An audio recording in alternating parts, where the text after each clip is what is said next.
കൈവെടിപ്പായിരിക്കണം. കൈ മലർത്തുമ്പോൾ ഇതിനകത്ത് ആകൃതിയോ ഒന്നും കാണരുത്. വെടിപ്പുള്ള കൈയും നിർമ്മല ഹൃദയവും, അങ്ങനെ തിരുവചനം. ഏത് സദസ്സിലും ഏത് സ്ഥലത്തും പ്രാഗൽഭ്യത്തോടെ കൈ ഉയർത്താം. ദൈവദാസന്മാരാണ് നമ്മൾ ശുശ്രൂഷകൾ ചെയ്യുമ്പോൾ ദൈവമൊക്കെ നന്മ തരും.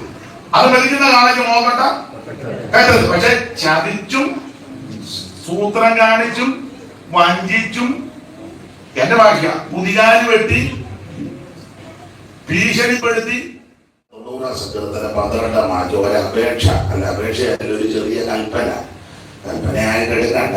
ഈ വാക്യം കാണിക്കുന്ന അങ്ങ് മാറ്റണം. എല്ലാവരും നോക്കിയിരിക്കുക. എല്ലാവരും വേദപുസ്തകം എടുക്കട്ടെ. വാക്യം കാണിക്കണ്ട. മോനും വാക്യോട് വേദപുസ്തകം എടുക്കും. ഇത് നല്ലതാ. പക്ഷെ ഇങ്ങനെ നോക്കിയിരുന്നാൽ വചനത്തിൽ തിട്ടാൻ പറ്റില്ല. താമസിച്ചാലും എളുപ്പമാണെങ്കിലും താള് മറിച്ചെടുത്തെങ്കിൽ ഇത് തിട്ടാൻ പറ്റുമ്പോൾ. അപ്പൊ പഴയ പാട്ടുകളൊക്കെ പാടുമ്പോൾ എല്ലാവർക്കും അറിയത്തില്ല. അത് വേണേ ഒന്ന് കാണിച്ചു കൊടുത്ത് താല്പര്യമാണെങ്കിൽ. അപ്പൊ ഈ വേദപുസ്തകം എടുത്ത് തിരുവചനം വായിക്കുന്നതാ നല്ലത്. 90 സങ്കീർത്തനം 12 വാക്യം ഒന്നുകൂടെ വായിച്ചു. ഞങ്ങൾ ജ്ഞാനമുള്ളവർക്ക് ഹൃദയം പ്രാപിക്കത്തക്കവണ്ണം ഞങ്ങളുടെ ആളുകളെ എണ്ണുവാൻ ഞങ്ങളെ ഉപദേശിക്കണമേ. ഈ സങ്കീർത്തനം സാധാരണ എപ്പോഴും എല്ലാവരും വായിക്കത്തില്ല. 90 സങ്കീർത്തനം വായിക്കുന്ന സമയവും സാഹചര്യവും ഒക്കെ നിങ്ങൾക്ക് അറിയാം. സാധാരണ കുടുംബ പ്രാർത്ഥനയിൽ ഈ സങ്കീർത്തനം പലരും വായിക്കാറില്ല. പിന്നെ ചില വീടുകളില് ഓർഡറായിട്ട് വായിക്കുന്നവരുണ്ട്. അപ്പൊ 89 കഴിഞ്ഞത് വായിച്ചു പോകും. അതല്ലാതെ ഒരു കുടുംബ പ്രാർത്ഥനയില് 90 സങ്കീർത്തനം മിക്ക ആൾക്കാരും വായിക്കുമെന്ന് എനിക്ക് തോന്നുന്നില്ല. പക്ഷെ 91 എനിക്ക് വരും വായിക്കും. തൊട്ടടുത്ത് കിടക്കുന്ന സങ്കീർത്തനമാണ്. എന്നാൽ 90 സങ്കീർത്തനം എപ്പോഴും വായിക്കത്തില്ല. തന്നെ ഇത് വായിക്കുന്നത് മിക്കപ്പോഴും ശവസംസ്കാര ശുശ്രൂഷകളിലാണ് കൂടുതലും വായിക്കുന്നത്. അതും ചില ഉപദേശിമാര് തെറ്റിക്കുന്നതാണ്. അടുത്ത കാലത്ത് ഒരാൾ ശവസംസ്കാരത്തിൽ ചെന്നപ്പം 90 സങ്കീർത്തനം വായിച്ച പുള്ളി തെറ്റുപറ്റും, ആർക്കും തെറ്റുപറ്റും. ഒരു വാക്യം തെറ്റിച്ചു, ഞാനൊന്ന് നോക്കി, തെറ്റുപറ്റുമല്ലോ. രണ്ടാമത്തെ വാക്യവും തെറ്റിച്ചു, ഞാനൊന്നുകൂടെ ഒന്ന് നോക്കി. കാരണം ഹൈന്ദവരും അക്രൈസ്തവരും മറ്റുള്ളവരെല്ലാം നിൽക്കുക. മൂന്നാമത്തത് തെറ്റിച്ചു. അപ്പൊ എനിക്ക് മനസ്സിലായി പുള്ളിക്ക് ഇതുമായിട്ട് വലിയ ബന്ധമൊന്നും ഇല്ല. ഞങ്ങളുടെ കൊച്ചമ്മ പറഞ്ഞ രാവിലെ ഒത്തമെടുത്ത് കട്ടത്ത് വിളിച്ച് കളസം ഇട്ടുകൊണ്ട് ഇറങ്ങുന്നതേ ഉള്ളൂ. ഇതുമായിട്ട് വലിയ തിട്ടമില്ല. പിന്നെ പൊതുരംഗമില്ലേ, മിണ്ടരുത് ഫോട്ടം കൊടുത്ത് 4-ാമത്തെ വാക്യവും തെറ്റിച്ചു. അന്നേരം പിന്നെ ഞാൻ വായിക്കിഞ്ഞ് മേടിച്ചേക്ക് വേണ്ടി നീ വായിക്കണ്ട പോകാൻ പറഞ്ഞു. വേറെ കൊടുത്ത് തെറ്റിക്കരുതെന്ന് പുള്ളി ശ്രദ്ധിച്ചാണ് വായിച്ചു.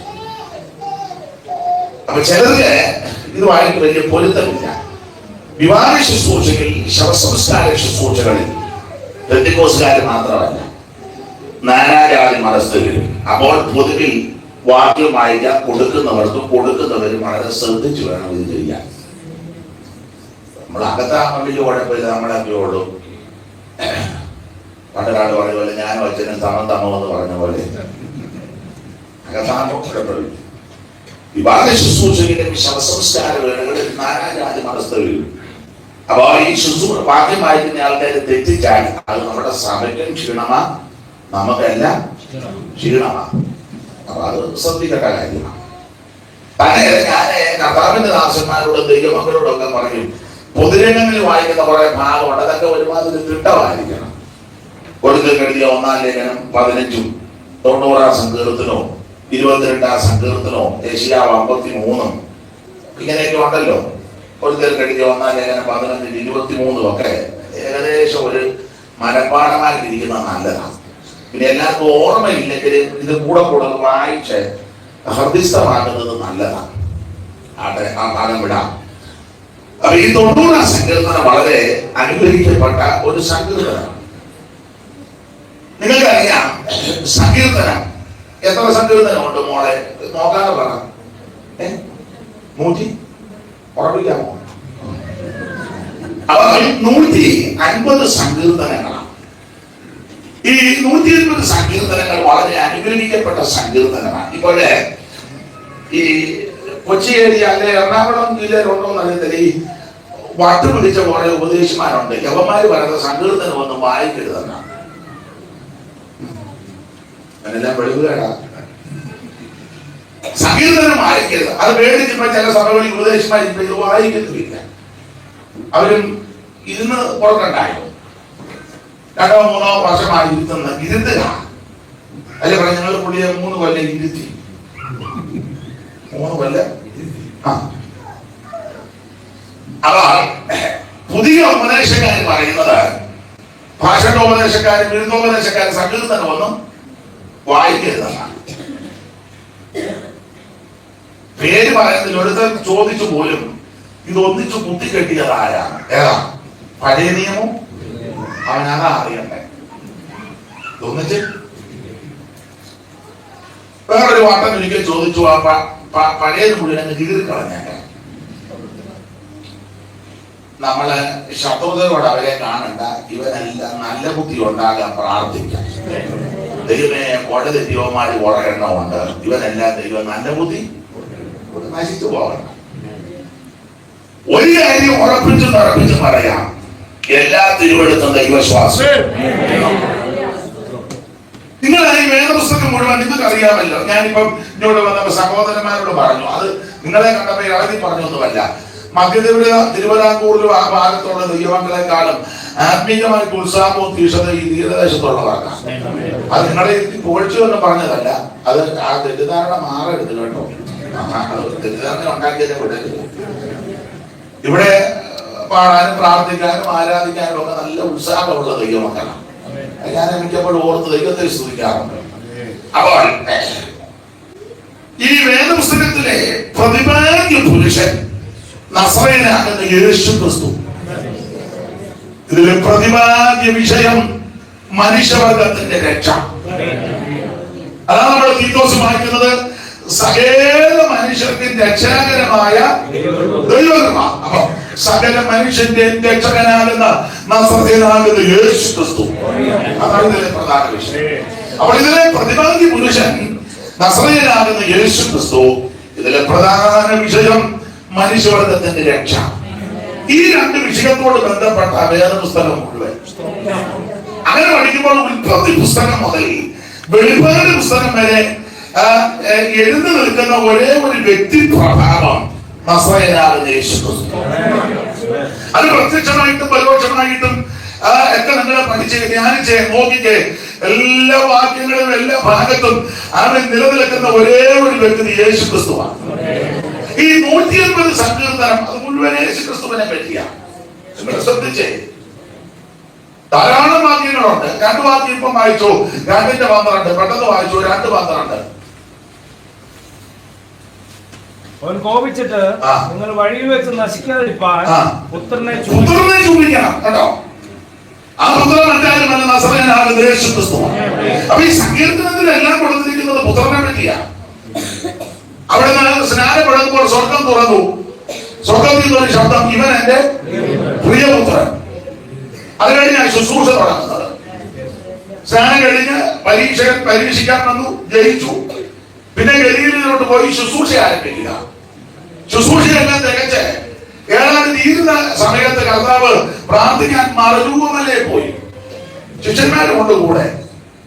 അന്നാലോ സ്വർഗം ഒന്ന് തുറന്നു, ഒരു ഇടിമുഴക്കവും. ആ ധരിച്ച വസ്ത്രം ഭൂമിയിൽ ഒരു അലകുകാരനും അല്ലെങ്കിൽ വെളിപ്പാൻ കഴിയാത്തതുപോലെ വെണ്മ. 1-2 പേര് വന്ന് സംഭാഷിക്കുകയും ചെയ്യുക. അപ്പൊ അന്നേരം ഒരു ശബ്ദം, ഇവൻ എന്റെ പുത്രൻ, ഇവനെ ചെല്ലി കൊടുത്തു. അപ്പൊ ഇതിന് അർത്ഥമല്ല, ശുശ്രൂഷ ആരംഭിച്ചപ്പോൾ സ്വർഗം സാക്ഷിച്ചു എന്റെ പുത്രനാണ്. ആ ശുശ്രൂഷയെല്ലാം തീരുന്ന മുറിക്കും പുള്ളി സാക്ഷിച്ചു, ഇവൻ പുത്രൻ തന്നെയാണ്. പലരും ശുശ്രൂഷ ആരംഭിക്കുമ്പോൾ മേളിന്ന് പറയും, ഇവൻ എന്റെ പുത്രനാണ്. ഏതാണ്ട് തീരുന്ന വരുവാകുമ്പോ മേളിന്ന് പറയും, ഇവ പരുവക്കാരായിരുന്നു. ഇങ്ങനെ ഇറങ്ങിയ ഭീഷണി ഇപ്പം അന്നിപ്പം കമല് മാല ഇടരുതെന്ന് പറഞ്ഞു, ഇപ്പൊ ഇവൻ ഇടാന്നാണല്ലോ.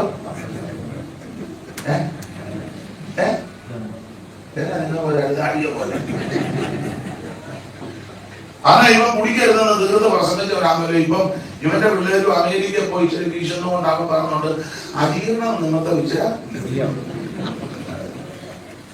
ഈ ബന്ധത്തിന് നിങ്ങൾക്ക് മനസ്സിലാകുന്നുണ്ടല്ലോ.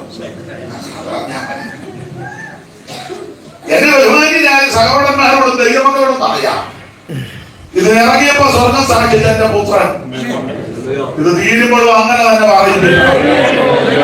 എന്റെ ഭാഗ്യം പറഞ്ഞാൽ തീരുമ്പോ പറയണം, അവൻ ഇറങ്ങിയതിനേക്കാളും കുറച്ചുകൂടെ ശക്തമാണ്. ആത്മാവിൽ ആരംഭിച്ചിട്ട് ജനത്തിൽ അവസാനിക്കരുത്. ഇതുവരെ നീ ഓടി അധ്വാനിക്കണം, നഷ്ടമായി പോയിടല്ലേ വീടോടടുത്തു. ഇതുവരെ നീ ഓടി അധ്വാനിച്ചത് നഷ്ടമായി പോയിടല്ലേ വീടോടടുത്തു.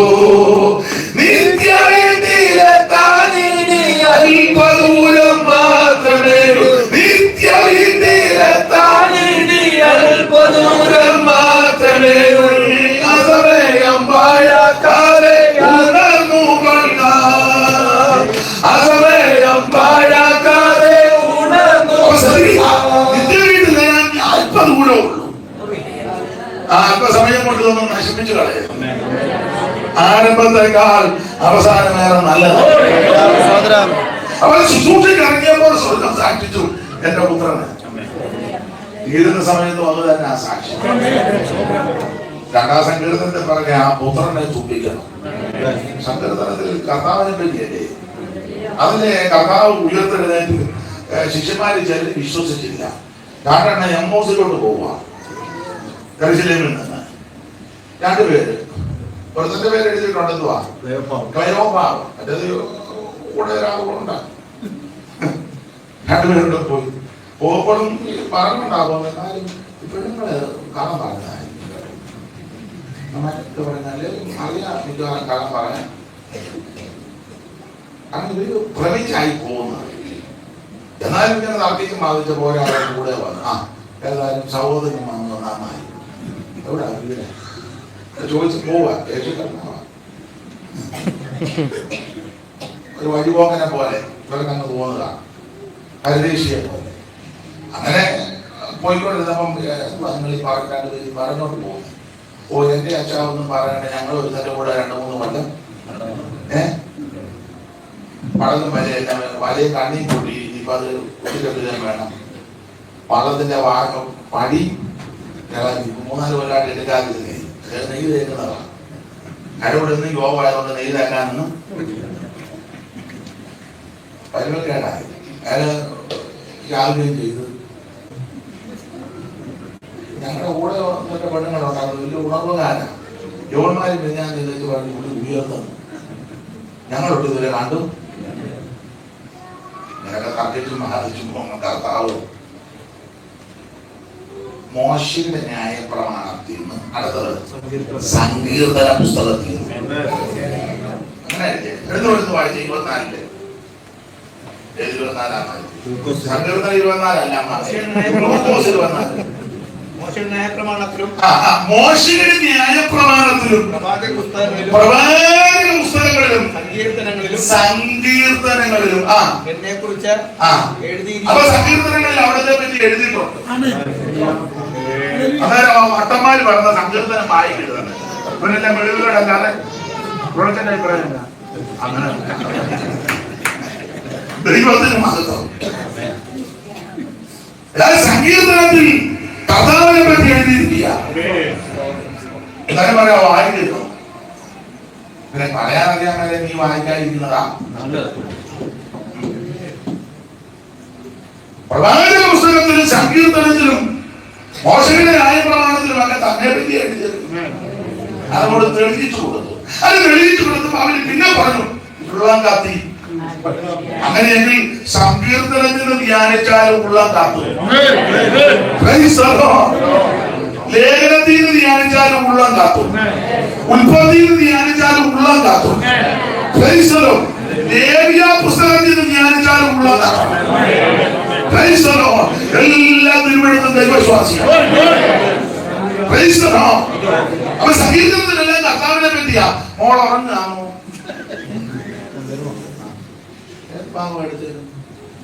അല്ലേ ഇടുക്കി ദൈവം അനുഗ്രഹിക്കട്ടെ. അപ്പൊ ശ്രദ്ധിക്കുക, തന്നെ പറ്റി എഴുതിയതെല്ലാം ഒന്ന് തെളിയിച്ചു കൊടുത്തു. സങ്കീർത്തനത്തിൽ കർത്താവിനെ പറ്റി 2:12 വായിക്കുക. അവൻ കോപിച്ചിട്ട് നിങ്ങൾ വഴിയിൽ വെച്ച് നശിക്കാതിരിക്കാൻ പുത്രനെ ചോദിക്കണം. അല്ല, 22-ാം സങ്കീർത്തനം മുഴുവൻ കഷ്ടാനുഭവങ്ങളല്ലേ? 22-11 മുതൽ വായിച്ച് കഷ്ടപ്പെടുത്തിരിക്കാൻ എന്നെ അകന്നിരിക്കരുത്, സഹായിക്കാൻ എനിക്ക് ആരുമില്ല. അനേകം ആളുകളെ പറഞ്ഞു ഭൂഷത്തോടെ അനുഗ്രഹ സിംഹം പോലെ എന്റെ നേരെ വായുടക്കുന്നു. ഞാൻ വെള്ളം പോലെ തൂങ്ങിപ്പോകുന്നു. പിന്നെ ബന്ധപ്പെട്ടിരിക്കുന്നു. പിന്നെ അയ്യോ, നിങ്ങൾ ആ നാളും കൊണ്ട് വായിച്ച് അവിടുന്ന് നമുക്ക് വേണ്ടി അനുഭവിച്ച ബന്ധപ്പാടുകൾ, ബന്ധങ്ങളും കഷ്ടാനുഭവങ്ങൾ ആത്മാവിൽ കണ്ടെടുത്ത സങ്കീർത്തനങ്ങൾ എഴുതി വെച്ചിരിക്കുക. ഈ ഭാഗം വായിക്കുമ്പോൾ കാൽവരിയിലേക്ക് നോക്കണം. പീലാത്തോസിന്റെ കർത്തവ്യം മുതൽ കാൽവരിയിലേക്ക് നമ്മളെ കൊണ്ടുപോകുന്ന ഭാഗമാണ് 22-ാം സങ്കീർത്തനത്തിലെല്ലാം കർത്താവിനെ പറ്റിയാണ്. അതുകൊണ്ട് സങ്കീർത്തനം വളരെ അനുഗ്രഹിക്കപ്പെട്ട പുസ്തകമാണ്. അതൊന്നും വായിക്കാതിരിക്കരുത് കേട്ടോ. ദൈവത്തിന് മഹത്വം മാത്രമല്ല, ഒരു തൊഴിൽ കൂടെ തരാം.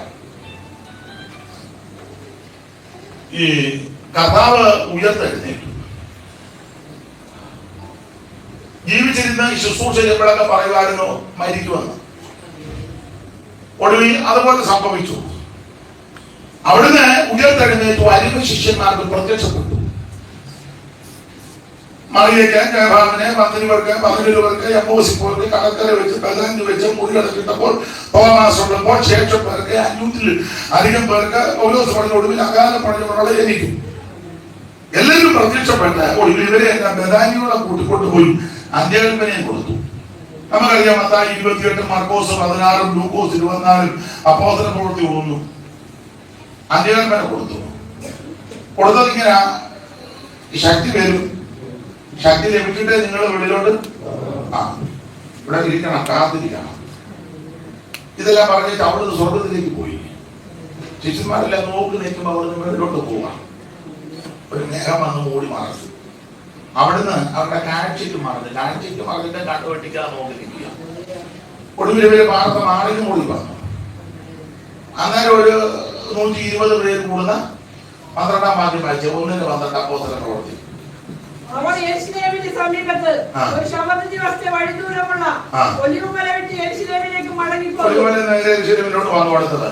അവിടെ എത്തിയപ്പോൾ അവർ പാർത്ത മാളികമുറിയിൽ കയറിപ്പോയി. പത്രോസ്, യോഹന്നാൻ, അപ്പോൾ ഏതാണ്ട് 120 പേര് കൂടുന്ന ഒരു സംഘമാണ്. ഇവരൊന്നിച്ചു കൂടിയിരുന്നപ്പോ ദൈവാത്മാവ് വന്നുമില്ല, പരിശുദ്ധാത്മാവ്. അപ്പൊ പറഞ്ഞത് കാര്യം ചെയ്യേ, നമ്മുടെ കൂട്ടത്തിലൊരുത്തനുണ്ടായിരുന്നു ഒരു നാശയോഗ്യൻ.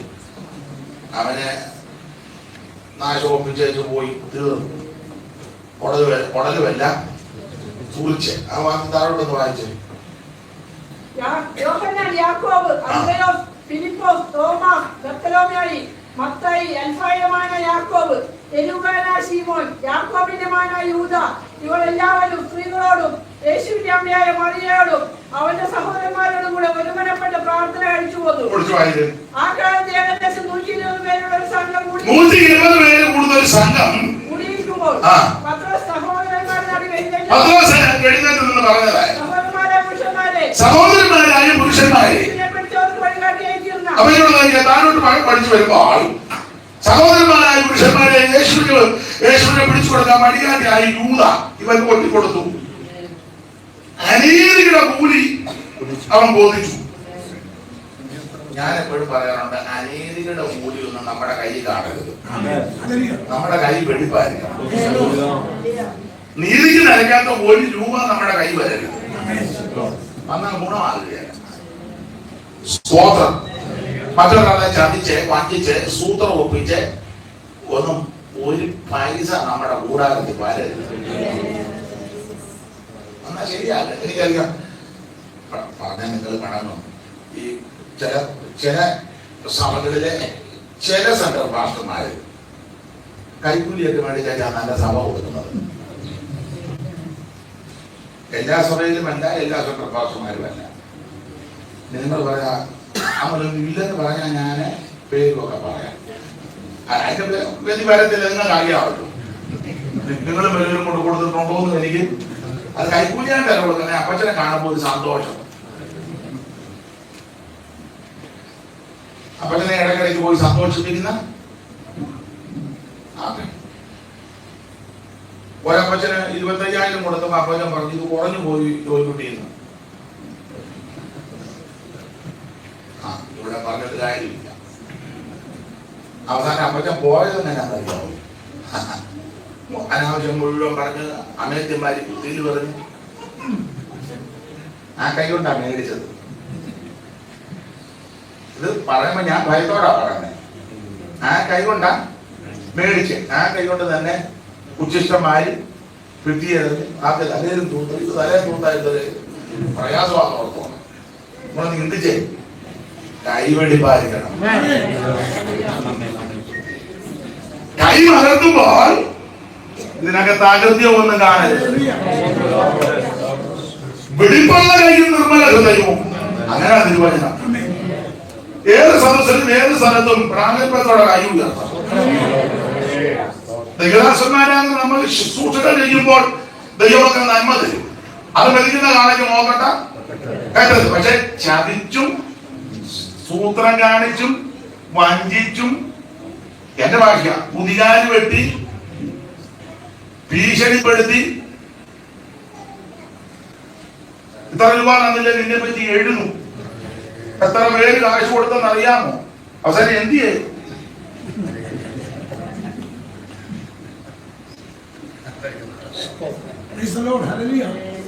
നിങ്ങൾ ചിലരെന്ത് ഇങ്ങനെ സ്പർദ്ധിച്ചു നോക്കുന്നത് എന്ത്?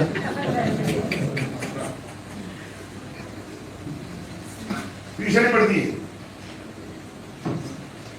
എന്ത് ചെയ്യാൻ? വിധിക്കുന്നത് ദൈവമാണ്. പക്ഷെ ഇതൊക്കെ കാണുമ്പം അവരെ വിധിക്കണ്ട. ഞാൻ നിങ്ങൾ കുറച്ചുകൂടെ ഭയത്തോടെ ജീവിച്ചു. അതിനാ ഞാനിത് പറഞ്ഞത്. നമ്മളവരെ വിധിക്കണം. അതൊക്കെ അവർക്ക് കുഴി കൂടെ തീർത്തോളും. ഞാനും വിധിക്കുന്നത് അവർ കണക്ക് പറഞ്ഞോളൂ. നമ്മളെന്തിനാ കേൾക്കൊണ്ട് അയ്യാവഴെ കൊണ്ട് ഉപയോഗിക്കുന്നത്? പക്ഷെ ഇതൊക്കെ കാണുമ്പം ഞാനും നിങ്ങൾ നമ്മുടെ ജീവിതത്തെ ഒന്നുകൂടെ ക്രമപ്പെടുത്തുക. ബുദ്ധിയാലയം പഠിപ്പിക്കുന്നത് പോലെ ഇത് നമുക്ക് ദൃഷ്ടാന്തമായിട്ട് തന്നിരിക്കുക. ലോകാവസാനം വന്നെത്തിരിക്കുന്നത് നമുക്ക് ബുദ്ധിയോപദേശത്തിനായിട്ട് തന്നിരിക്കുന്നത്. ദൈവത്തിന് മഹത്വം. കൈവഴി പാലിക്കണം. അവൻ അനീതികളെ കൂലി കൊതിച്ചെന്ന അങ്ങനെ 30 വെള്ളിക്കാശ് അങ്ങനെ ഒന്ന് മാറ്റം വായിച്ചേ. അപ്പൊ ഇവൻ അവരോട് തന്നെ പറഞ്ഞു ഞാൻ പുള്ളിയെ കാണിച്ചു തരാം, എനിക്ക് എന്നാ തരുമെന്ന്. അവര് പറഞ്ഞു ഇത്ര അത് പോരാ, അതിന് ഇവന് ഈ 30 ഒറ്റി കൊടുക്കാൻ ഒരു കാര്യമുണ്ട്. ഈ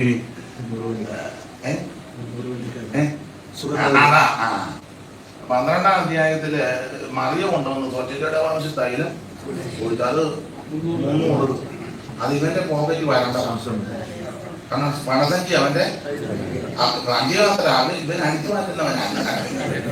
അപ്പൊ അത് ഇവന്റെ കൊടുത്തിരുന്നെങ്കിൽ 300 വെള്ളി അത് വിറ്റ് 300 എടുത്ത് സഭയുടെ അക്കൗണ്ട് ഇട്ടേച്ച് ഇവനും വെപ്പളയ്ക്ക് പിള്ളേർക്കും അത് അടിച്ചു മാറ്റി. അത് ഇയാള് കാരണമാണല്ലോ. അന്ന് 300ക്ക് 300 30 30 സൂട്ട് കൊടുത്തു പറഞ്ഞു. എന്റെ അക്കൗണ്ടിൽ വരേണ്ട 300 വെള്ളിക്കാശ് ഇയാള് കാരണം പോയി. എന്നാൽ ഇവരെ 30 ഞാൻ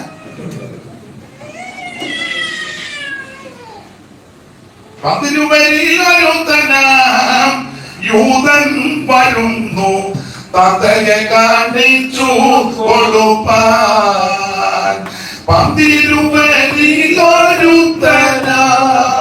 യൂതൻ വരുന്നു തന്തയെ കാണിച്ചു കൊടുപ്പാൻ. ആ കഷ്ടം കഷ്ടം തന്തയെ കാണിച്ചു കൊടുപ്പാൻ. അത് നഷ്ടം വന്നതുകൊണ്ട് 30 വെള്ളിക്കാശിന്. എന്നിട്ട് ഇത് ഗുണം വന്നില്ലല്ലോ,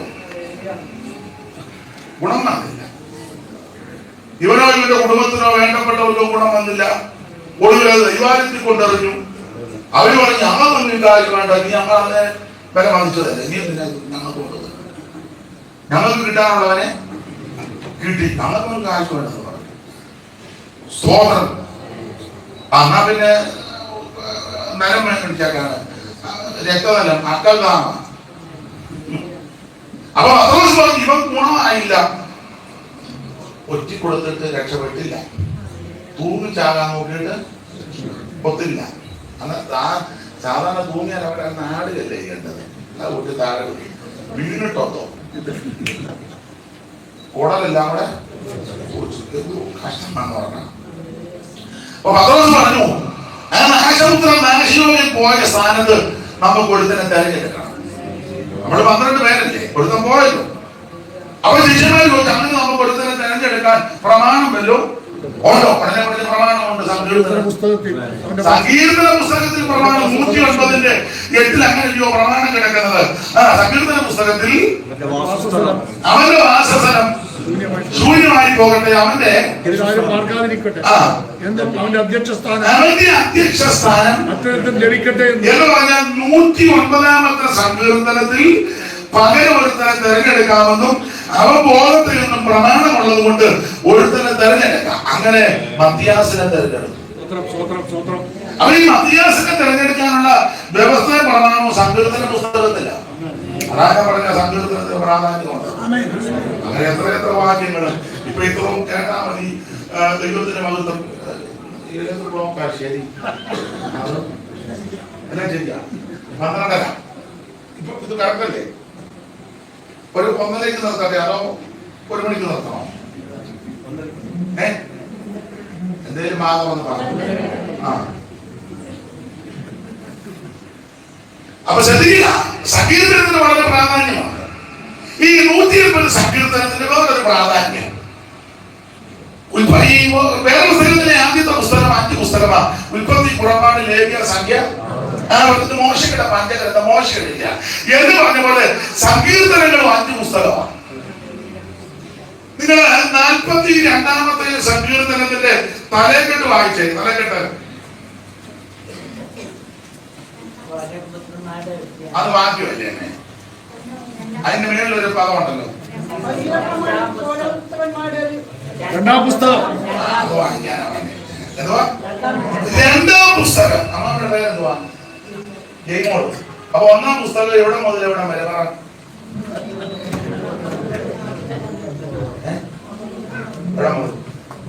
1 മുതൽ 41 വരെ 1-ാം പുസ്തകം. ഈ 42 ഹെഡിങ്ങിൽ 2-ാം പുസ്തകം. ഇനി 73-ന്റെ ഹെഡിങ് വായിച്ചേ.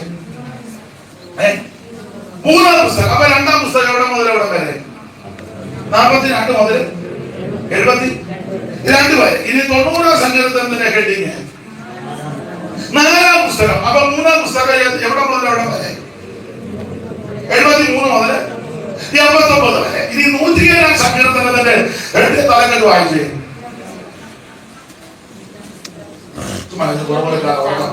5-ാം പുസ്തകം. അപ്പോൾ 4-ാം പുസ്തകം എവിടെ മുതൽ എവിടെ വരെ? 90 മുതൽ 106 വരെ. 5-ാം പുസ്തകം 107 മുതൽ 106. അപ്പോൾ ഈ 180 പുസ്തകം സങ്കീർത്തന പുസ്തകം 5 പുസ്തകമായിട്ടാണ് തിരിച്ചിരിക്കുന്നത്. മാത്രമല്ല ഓരോ പുസ്തകം അവസാനിപ്പിക്കുമ്പോൾ ഒരു പ്രയോഗമുണ്ട്, ആമീൻ. നിങ്ങൾ വായിക്കാൻ പറ്റില്ല. ഓരോ പുസ്തകം തീരുമ്പോഴും 41-ന്റെ ഒടുവിൽ വായിച്ച ആമേൻ എന്നില്ലേ? ആമീൻ. അങ്ങനെ തന്നെ. എങ്ങനെ? ഞാനിങ്ങനെ പറയാം, ഇഷ്ടപ്പെട്ട ചോദിച്ചാൽ മതി. അവൻ ആചരികത്ത് നന്ദിക്കുന്നതും തക്ക കാലത്ത് വരം കാണിക്കുന്ന ആമീൻ. അങ്ങനെ നന്മയിൽ ഇറങ്ങിയതിന്റെ ആവിഷ്കാരമൊക്കെ ആമീൻ. അങ്ങനെ തന്നെ. സ്തോത്രം. എല്ലാ പുസ്തകവും അവസാനിപ്പിക്കുമ്പോൾ ആമേൻ. അങ്ങനെ തന്നെ. 72-ന്റെ ഒടുവിൽ അങ്ങനല്ലേ എഴുതിയേക്കുന്നത്? ആമേൻ എന്നില്ലേ? ആമേൻ. സ്തോത്രം. 89-ന്റെ ഒടുവിലില്ലേ ആമേൻ എന്ന്? ഒരു വാക്യം മുന്നിലെ ആമേൻ. എല്ലാ പുസ്തകത്തിലും ആമേൻ. അങ്ങനെ തന്നെ. അപ്പൊ ഈ സങ്കീർത്തനത്തിന് വളരെ പ്രാധാന്യമുണ്ട്. അവിടെ ഞാൻ ഭാഗത്തേക്കൊന്നും പോകുന്നില്ല. അങ്ങനെ പോയ ഒത്തിരി പറയും. ഈ 150 സങ്കീർത്തനത്തിൽ ഏതാണ്ട് 100 സങ്കീർത്തനം ദാവീദ് എഴുതിയതാണ്. പിന്നെ ശലോമോൻ എഴുതിയ സങ്കീർത്തനമുണ്ട്, കോരപുത്രന്മാരുടെ ധ്യാനമുണ്ട്, മോശെ 90 സങ്കീർത്തനം അത് പ്രാർത്ഥനയാണ് അവരുടെ നിര്യാണത്തോട് ബന്ധത്തിൽ. 1 സങ്കീർത്തനവും 119 സങ്കീർത്തനവും എസ്രാ ശാസ്ത്രി എഴുതിയത് എന്ന് ചിലർ അഭിപ്രായപ്പെടുന്നു. 91 സങ്കീർത്തനം യോശുവ എഴുതിയത് എന്നാണ് പലരും പറയുന്നത്. അങ്ങനെ ഈ സങ്കീർത്തനമെല്ലാം വളരെ പ്രയോജനമാണ്. ഈ വേദപുസ്തകത്തിലെ വേറൊരു പ്രധാനപ്പെട്ട ഒരു ഭാഗം നിങ്ങൾക്കറിയാം, ഈ അപ്പനും മോനും കൂടെ സങ്കീർത്തനം എഴുതിയെന്നുള്ളതാണ്. ദാവീദ് ശലോമോൻ വലിയ ഭാഗ്യമാണ്. അപ്പനും മകനും കൂടെ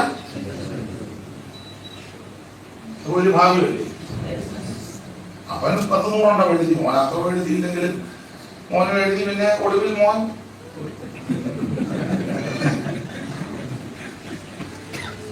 നല്ല മോനായിട്ട് തന്നെ ഉള്ളി. അത് എന്നാലും രണ്ടുപേർക്കും എഴുതി, അപ്പനും മകനും. എന്റെ പിതാക്കന്മാർക്ക് പകരം നിന്റെ മക്കളില്ല. അതൊക്കെ വലിയ ഭാഗ്യമാണ്. അങ്ങനെ ഈ സങ്കീർത്തനം ഇങ്ങനെ ധ്യാനിച്ച് പഠിച്ചാൽ നമ്മൾ ഭയങ്കര സന്തോഷമാണ്. നമുക്ക് ദൈവവചനം സ്തോത്രം, ആനന്ദമുണ്ടാകും. അതെ, ഞാൻ സമയത്തെയും കൂടെ ഭയപ്പെടുന്നു. അതുകൊണ്ട് എടുത്ത വാക്യത്തോട് കൂടുതൽ കാര്യങ്ങൾ ലഭിക്കാം. നമ്മൾ ഇന്ന് പകരം സങ്കീർത്തനത്തിന്റെ 12-ാം വാക്യമാണ്. ഇസ്രായേലിന്റെ പ്രഥമ മഹാപുരോഹിതനാകുന്ന അഹരോൻ മരിച്ചു. സംഖ്യാ പുസ്തകം 20-ാം അധ്യായം പഠിക്കുമ്പോൾ സഹോദരനും സഹോദരിയും രണ്ടുപേരും മരിച്ച അധ്യായമായി 20. ആദ്യം മിരിയ മരിച്ചു, കാദേശിൽ വെച്ചു. അതിന്റെ ഒരു ഭാഗം തന്നെ അഹോർ പർവ്വതം. അഹരോനും മരിച്ചു. അഹരോൻ മരിക്കുന്നതിന് മുന്നേ മോശയോട് ദൈവം പറഞ്ഞു, അഹരോനെ എലിയാസിനെ കൂടെ കൂട്ടി പർവ്വതത്തിലോട്ട് പോകണം. അഹരോൻ മരിച്ച് ജനത്തോട് ചേരാൻ പോവുക. നീ അഹരോന്റെ വസ്ത്രം ഊരി മകൻ എലിയാസിനെ ധരിപ്പിക്കണം, അവനെ ശുശ്രൂഷയ്ക്കായിട്ട് നിയമിക്കണം. ഈ കാര്യങ്ങളെല്ലാം മോശെ ചെയ്തു. അഹരോൻ മരിച്ച് ജനത്തോട് ചേർന്നു. ഇസ്രായേൽ മക്കൾക്ക് വലിയ സങ്കടമായി. പ്രഥമ മഹാപുരോഹിതനാണ്. അഹരോൻ മരിക്കാനുള്ളതിന്റെ അന്നേരം മരിക്കാനൊക്കെ പല കാരണമുണ്ട്. ആ ഭാഗത്തേക്ക് ഇപ്പൊ പോകുന്നില്ല. ദൈവത്തിന്റെ മഹത്വം പല കാരണങ്ങളാണ്. എന്തായാലും അഹരോൻ മരിച്ചു. ഇസ്രായേലിന് സങ്കടമായി. ഇങ്ങനെ വിരമിച്ച് ഭാരപ്പെട്ടിരിക്കുന്ന ഇസ്രായേലിനെ പ്രത്യാശിക്കുന്ന കൊടുമുടിയിലേക്ക് ഉയർത്തുന്ന പ്രാർത്ഥനയാണ് മോശയുടെ 90-ാം സങ്കീർത്തനം. വാക്യങ്ങളിൽ നമുക്ക് പല വാക്യങ്ങളും മനപ്പാടമാണ്. അങ്ങനെ പറഞ്ഞ് വന്ന കൂട്ടത്തിൽ പറഞ്ഞൊരു പദമാണ് 12-ാം വാക്യം. ഒന്നുകൂടെ വായിക്കാം. ഞങ്ങൾ ജ്ഞാനമുള്ള ഒരു ഹൃദയം പ്രാപിക്കത്തക്കവണ്ണം ഞങ്ങളുടെ നാളുകളെ എണ്ണുവാൻ ഞങ്ങളെ. ഇന്ന് പകൽ അല്പസമയം നമ്മൾ ചിന്തിക്കാൻ പോകുന്ന ഒരു ചെറിയ വിഷയം, ദൈവമക്കൾ എണ്ണേണ്ടതായ ഒത്തിരി കാര്യമുണ്ട്. ആവശ്യമില്ലാത്തതൊന്നും നമ്മൾ എണ്ണരുത്. അതിനൊക്കെ നമുക്ക് നല്ല മിടുക്കാം. ചെറിയ വഴക്കുണ്ടാകാൻ പറഞ്ഞേ, എന്നെ കൊണ്ട് ചരിത്രമൊന്നും പറയിപ്പിക്കുന്നതല്ല, എണ്ണിക്കരുതെന്ന്. ഞങ്ങളുടെ നാട്ടിലൊക്കെ അങ്ങനെ കൂടുതൽ എന്നെ കൊണ്ട് എണ്ണിക്കരുത്. നമുക്ക് ആവശ്യമില്ലാത്തതെല്ലാം എണ്ണ നല്ല വിരുദാണ്. പക്ഷെ നമ്മൾ എണ്ണേണ്ട ധാരാളം കാര്യമുണ്ട്. ഇതിന് പകരം 1-2 കാര്യങ്ങൾ നമുക്ക് വചനത്തിന്റെ അടിസ്ഥാനത്തിൽ ചിന്തിക്കാം. നമ്മൾ എന്തൊക്കെ എണ്ണണം? ഇവിടെ സങ്കീർത്തനക്കാരൻ പാടുക, ഞങ്ങളുടെ നാളുകളെ എണ്ണണം. ഇവിടെ ഇരിക്കുന്ന സകല ആൾക്കാരും നമ്മുടെ നാളുകളെ ഒന്ന് എണ്ണണം. എത്ര നാൾ നമ്മളിവിടെ ജീവിച്ചു, ഇനി എത്ര നാൾ ജീവിക്കും? ചിലരുടെ ആ നോട്ടോ ഇരിപ്പ് കണ്ടാൽ ഈ ആഴ്ച ഞാൻ ദഹിക്കത്തില്ല കേട്ടോ. അങ്ങനെ എന്നെ ഇരിക്കുന്നത് പോലെ എനിക്ക് തോന്നുന്നത്. ആ തോന്നിച്ചതോടെ ഇരിപ്പൊക്കെ കണ്ടിട്ടുണ്ട്. ആർക്കും ഒന്നും വരാതിരിക്കട്ടെ. അതുകൊണ്ട് എണ്ണുക നല്ലതാണ്. ഞങ്ങളുടെ നാളുകളെ എണ്ണുവാൻ ഞങ്ങളെ ഉപദേശിക്കണം, എണ്ണണം. ഒരു മനുഷ്യൻ ഈ ഭൂമിയിൽ എത്ര വർഷം ജീവിച്ചു? ഒരു കണക്ക് പറയാം. ഒരു മനുഷ്യൻ ഈ ഭൂമിയിൽ ഒരു 80 വർഷം, ഒരു ന്യായമായ കണക്ക് തരിക. കാരണം ഒരു പ്രയോഗമുണ്ടല്ലോ, 70 ഏറെയായ 80 എന്നൊരു പ്രയോഗമുള്ളത് കൊണ്ട് ഒരു 80ന്റെ കണക്ക് എഴുതുക. ഒരു മനുഷ്യൻ ഈ ഭൂമിയിൽ 80 കൊല്ലം ജീവിച്ചിരുന്നാൽ എത്ര ദിവസം ജീവിക്കും? അസുമാരായാലും പറയും.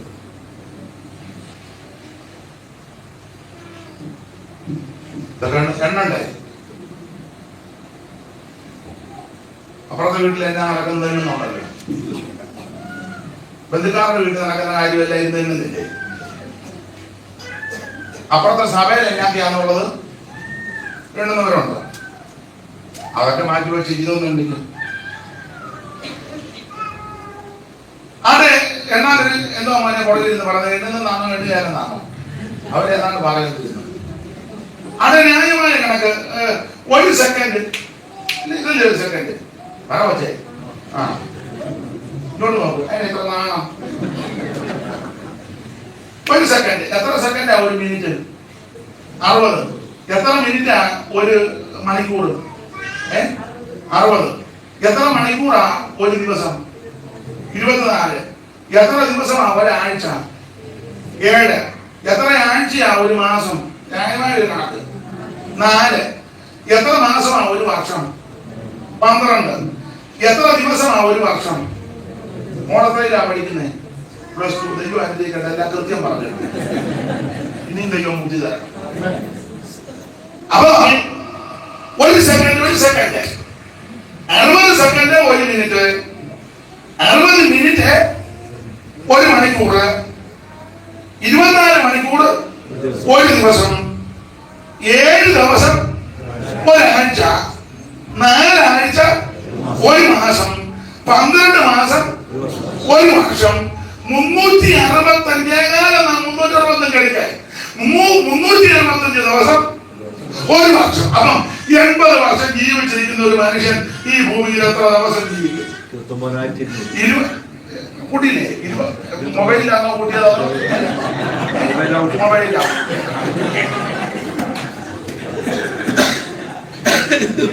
അപ്പൊ 29,200 ദിവസം, 80 വർഷം ഈ ഭൂമിയിൽ ജീവിച്ചിരിക്കുന്ന ഒരു മനുഷ്യൻ 29,200 ദിവസമായി ജീവിക്കുന്നത്. ഈ കണക്ക് തയ്ക്കാൻ വേണ്ടി ഒരു 30,000 നമുക്ക് എടുത്തു. 30,000 കണക്ക് തയ്ക്കണ്ടേ?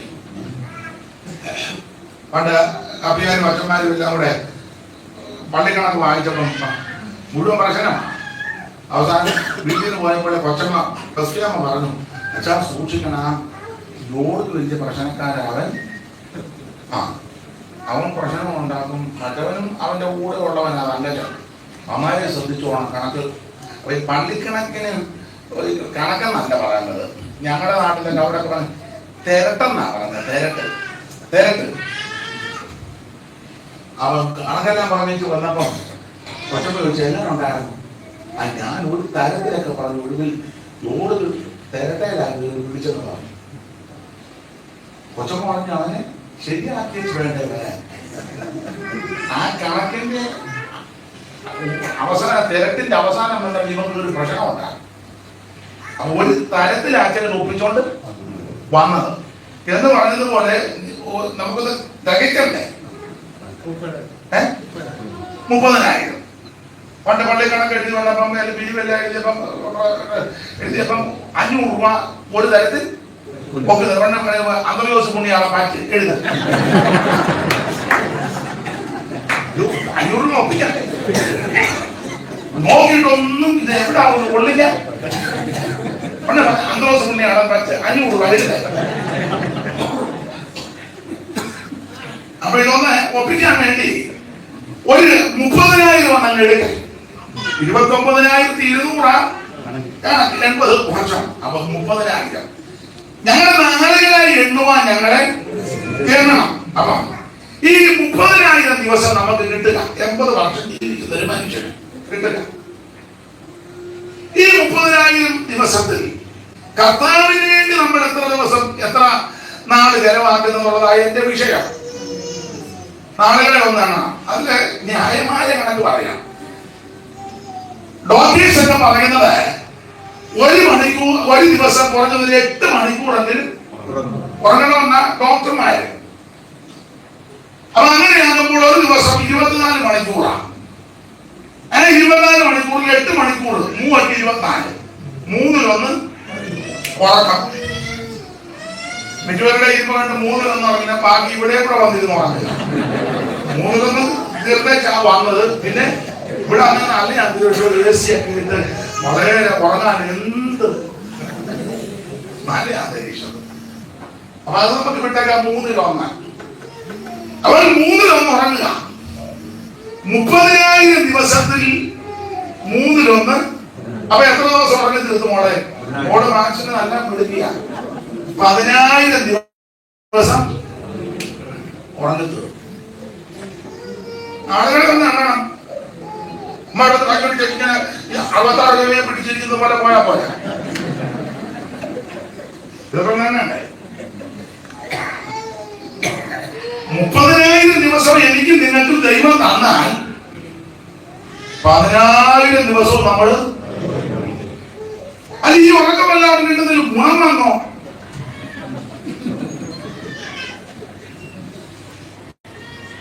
സ്തോത്രം. 10,000 ദിവസം അങ്ങനെ പോയി 20. ഈ 20 ഞാൻ ഈ അടുത്ത കാലത്ത് ഒരാളോട് ചോദിച്ചു ഭക്ഷണം എത്ര നേരം കഴിക്കും. ഞാൻ ഓർത്ത് അവന്റെ ഇരിപ്പൊക്കെ കണ്ടപ്പം 2 3 പറയുന്നത് 4 നേരം കഴിക്കും. ഞാൻ പറഞ്ഞു 4 2 3 നേരം എടുക്കാം. ആ 3 നേരത്തെ ഭക്ഷണത്തിന് ചിലർ നന്നായിട്ട് സമയമെടുത്ത് കഴിക്കുന്ന ആൾക്കാരുണ്ട്. നല്ലതുപോലെ ടൈം എടുക്കും.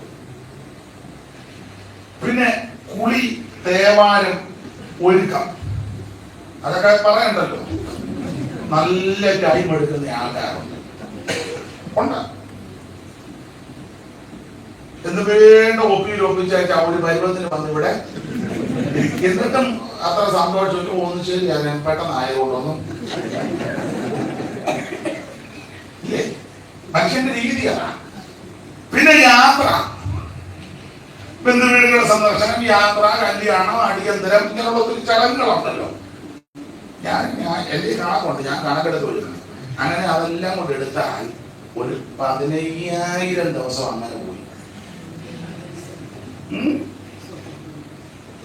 ഭക്ഷണം, യാത്ര, കുളി, ദേവാലയം, മറ്റ് കാര്യങ്ങളിലൊക്കെ ഏർപ്പെടുമല്ലോ. വെറുതെ ഇരിക്കുക, അപ്പുറത്ത് അങ്ങോട്ടും ഇങ്ങോട്ടും എല്ലാം കൂടെ ഒരു 15,000. ഉറക്കത്തിന് 10,000, ബാക്കി ചടങ്ങുകൾക്കല്ല. അപ്പം 15,000 10,000 24 പോയിട്ട് എത്ര ദിവസമുണ്ട്? 80 കൊല്ലം ഈ ഭൂമിയിൽ ജീവിച്ചിരിക്കുന്ന ഒരു മനുഷ്യന് പിന്നെ 5,000 ദിവസമുണ്ട്. ഞങ്ങളുടെ നാടുകളെ എണ്ണുവാൻ ഞങ്ങളെ ഉപദേശിക്കണം. എണ്ണണ്ടേ? ഈ 5,000 ദിവസം കിട്ടുന്ന ആർക്കാ? 80 വർഷം ജീവിച്ചിരിക്കുന്ന വ്യക്തിക്കാ. നമ്മളിൽ പലരും ജീവിതത്തിന്റെ മധ്യഭാഗത്തായ യേശുവിനെ കണ്ടത്. ചിലര് ജീവിതത്തിന്റെ സായാഹ്ന വേളയോട് അടുക്കുമ്പോഴാണ് യേശുവിനെ കണ്ടത്. ചിലര് കർത്താവിനെ കണ്ട അധികനാൾ ജീവിച്ചിരുന്നില്ല, മാറ്റപ്പെട്ടു. അങ്ങനെയെങ്കിൽ പ്രിയരെ, നമ്മൾ എത്ര ദിവസം ദൈവത്തിന് വേണ്ടി ചെലവാകും? എത്ര മണിക്കൂർ? നമ്മൾ ഇച്ചിരി എങ്ങാണ്ട് ചെയ്ത് വെച്ച് കോവിലെ കുഞ്ഞുങ്ങളത്തിൽ കുറവല്ല കോഴി മുട്ടയിട്ടതുപോലെ കിടന്ന് പോക്കുക. ആന കാട്ടി പ്രസവിച്ചു, ഒരുത്തനും അറിവില്ല, വീഡിയോക്കാരനുമില്ല, മൊബൈലുകാരനുമില്ല. ആനയ്ക്ക് നല്ല വിലയുള്ളത്. നടക്ക് 4,000, മുടിക്ക് 3,000 പണ്ടത്തെ കണക്ക്. മുടിക്ക് 3,000, നടക്ക് 4,000 അന്നത്തെ കണക്ക്. ഇന്നത് ലക്ഷങ്ങളാണ്. ആ ആന പ്രസവിച്ചിട്ട് ആരും അറിയുന്നില്ല. ഓടി മുട്ട ഇട്ടേക്ക് പോക്കി പുറമെ കിടന്ന ചാടി എഴുന്നേറ്റു. അയാളെ പുറത്തുകൂടെ ചാടി മാന്തി കർക്കട്ടി കറി ഒന്നാന്തരം നെമ്മി കറി വെച്ച് അതിനകത്ത് അതിന്റെ കാല് അതെടുത്ത് ദൂരെ കളഞ്ഞു. ഷോക്കേസിലിരുന്നത് തല്ലി പൊട്ടിച്ചു. ടിവിയുടെ മണ്ടയിലിരുന്ന ഫ്ലവർ, നല്ല ഫ്ലവർ കൊണ്ട് ആ താട്ടിക്കൾ ഇട്ടതത്ര 50 പൈസയുടെ മുട്ട. 50 പൈസയുടെ മുട്ട ഇട്ടേച്ച് മുടിച്ച് തേച്ച് കഴിയത്. അല്ല, അഹന്മീകരണത്തിൽ തന്നെ നടക്കുന്നത്. ആർക്കാരും ഞങ്ങൾ ട്രാൻസ് കൊടുക്കും. ഏതായാലും കൺവെൻഷനിലൊന്നും പ്രസംഗിക്കും. ഞാൻ എന്നെ പ്രതിയാക്കിയാ പറയുന്നത്. ഒരു പ്രശ്നം ഉടനെ കെട്ടിക്കൊടുക്കുന്ന തകർത്തു വാരി. എന്തോ തകർത്തു വാരി? വെളിയില്ല ഒരെണ്ണത്തിൽ. ഇവിടുത്തെ പിള്ളേർ പൊളിച്ചു. എന്തോ പൊളിച്ചു? 2-ാം സങ്കീർത്തനത്തിൽ ഒരു വാക്യമുണ്ട്, സ്വർഗത്തിലിരിക്കുന്നവൻ ചിരിക്കുന്നത്. നമ്മുടെ വിക്രിയകളെല്ലാം കണ്ട് ദൈവം ചിന്തിക്കില്ല. നമ്മൾ കർത്താവിന് വേണ്ടി എന്തോ ചെയ്യുന്നു? ഒന്നും ചെയ്യുന്നില്ല. ഉത്തരവാദികൾ പറഞ്ഞ പോലെ നമ്മൾ കുറ്റക്കാരാ. ഇത് സന്തോഷമായ ദിവസമാണ്. ആത്മാർത്ഥമായിട്ട് നിങ്ങൾ അവനവൻ ശോധന ചെയ്യുക. നമ്മൾ എന്തോ ചെയ്യുന്നു? എത്ര ദിവസം ദൈവത്തിന് കൊടുക്കുന്നു? അത് തന്നെ സമാജത്തിൽ വരുന്നത് തന്നെ 10 എന്നുള്ളത് 12 കഴിഞ്ഞ ഉടനെ ഈ കടകാരം മുള്ള് ചാന്തിക്കടിയിലിരിക്കുന്നത് പോലെ. കടകാരം മുള്ള് ഉടനറിയാം. കടകാരം മുള്ള് ആ ഭാഗത്തൊക്കെ ഉള്ളതാണ്. ഇവിടെ അതിന് പറയാം, ഇവിടെ എല്ലാം പറയാം. ആ 12 ആകുമ്പോൾ കടന്ന് ഇങ്ങനെ അനങ്ങിയേച്ച് ബൈബിളിൽ സിനിമ കാണിക്കുന്നു, കണ്ണടെടുത്ത് മടക്കി നോക്കുന്നു. നമ്മൾ കർത്താവിന് വേണ്ടി എന്തോ ചെയ്യുന്നു? ആരെങ്കിലും 2 ലഹരിക കൊടുത്ത തമ്പിയുടെ ഹൃദയം അവനൊന്നും നമ്മളോട് പറയുന്നില്ല. മേടിച്ചു പറയാം, നിന്റെ ഹൃദയോദയായിരുന്നു ഈ തമ്പിയുടെ ഹൃദയമായിട്ട് നടക്കാതെ. ദൈവത്തിന് മകനും എന്റെ പ്രിയരെ, നമ്മൾ എന്തോ ചെയ്യുന്നു കർത്താവിന് വേണ്ടി. നമ്മളെല്ലാം കുറ്റക്കാരല്ല. അതുകൊണ്ട് ഇന്ന് പകല് എല്ലാവരും ഒരു തീരുമാനമെടുത്ത് പോകണം. ഇനി എത്ര ദിവസം ജീവിക്കുമെന്ന് നമുക്ക് അറിയത്തില്ല. പക്ഷെ ജീവിക്കുന്നിടത്തോളം ദിവസം നമ്മുടെ നാടുകളെ ഒന്നെണ്ണി കർത്താവിന്റെ നാമത്തിന് വേണ്ടി ജീവിക്കുക. എനിക്ക് അഹങ്കരിച്ച് പറയുകയല്ല, തെറ്റിദ്ധരിക്കരുത്. നിങ്ങൾ ക്ഷമിക്കണം. ദൈവത്തോട് ക്ഷമ പറഞ്ഞാൽ ഞാൻ പറയുന്നത്. എനിക്ക് ഒരു കാര്യത്തിൽ ഒരു വലിയ സന്തോഷം. എനിക്ക് ഞാന് ദൈവകൃപയെ ശരണപ്പെട്ട് മരണവീടുകളിലെല്ലാം കഴിവിന്റെ പരമാവധി പോവും. സമയം കണ്ടെത്തി ഞാൻ പോവും. അതിന് 2 കാര്യമാണ് പ്രധാനം. ഒന്ന്, പുസ്തകത്തിലെ പ്രമാണം വിരുന്ന് വീട്ടിൽ പോകുന്നതിനേക്കാൾ നല്ലതാണ്. അതിലുപരി എനിക്കൊരു സന്തോഷം. മരണം പിടിക്കുന്ന സന്തോഷമല്ല, സന്തോഷമായ കാര്യം. എനിക്ക് എവിടെ ചെന്നാലും 2 മിനിറ്റ് തരും ദൈവമക്കൾ, ദൈവദാസന്മാർ. ആ 2 മിനിറ്റ് കൊണ്ട് ഞാൻ സുവിശേഷം ഒരു വാക്ക് ഞാൻ പറയും: യേശു ക്രിസ്തു മാത്രമായ രക്ഷകൻ. യേശു ക്രിസ്തുവിൽ കൂടി മാത്രമായ രക്ഷ. വലിയ സന്തോഷം. നിങ്ങൾ അനുകരിച്ചോ. അവിടെ വലിയ അദ്വൈതമൊന്നും പറയണ്ട. ഈ അമ്മച്ചിക്ക് എനിക്കറിയാം ഇതുപോലെ ഈ അമ്മച്ചി മരുമകളുടെ അടുത്ത് പൊടിച്ചതല്ല. അവിടെ ചതിമാണെന്ന് പറയരുത്. ഇതുപോലെ അമ്മച്ചി ഇന്നലെ മരുമകളാകാൻ ഞാൻ കണ്ടോളാം അങ്ങനെ ഒന്നും പറയരുത്. വേണം ഇങ്ങനെ പറഞ്ഞു, എന്നോടുള്ള ബന്ധത്തിൽ ഈ അമ്മ നല്ലൊരു അമ്മയായിരുന്നു അങ്ങനെ പറഞ്ഞാൽ അമ്മ പൊന്ന പാലാന്നൊന്നും അപ്പുറത്തുകാരുമായിട്ട് അതിർത്തത്തിൽ കിടന്ന ആളെയാണ്. അവർ പറയും കാര്യം ഇങ്ങോട്ട് വരുമ്പോൾ ഒന്ന് പറഞ്ഞേക്കണമെന്ന് പറയാം. അവിടെ അവിടെ മെറ്റിലെടുത്ത് വെച്ചോണ്ടിരുന്നല്ല ഇതിന്റെ വണ്ടിയുടെ കാറ്റടിച്ചു അറിഞ്ഞും കണ്ടുപോയി സംസാരിക്കാം. അപ്പൊ അങ്ങനെയുള്ളതൊക്കെ അധികം പറയാതെ ഒരു വാക്ക് പറ: യേശു നിന്നെ രക്ഷിക്കും. യേശു ക്രിസ്തു മാത്രമായ രക്ഷകൻ. മറ്റൊരുത്തരും രക്ഷയില്ല. അത് പറയാം, എവിടെയും പറയാം. അപ്പൊ നമുക്ക് ലഭിക്കുന്ന സമയം ഇനി നഷ്ടപ്പെടുത്തരുത്. നന്നായി വാങ്ങിയിടാം എന്നാലും എന്തോ നീ ഓർക്കാതെ. നന്നായി വാങ്ങിയിടാം എന്നാലും എന്തോ നീ ഓർക്കാതെ.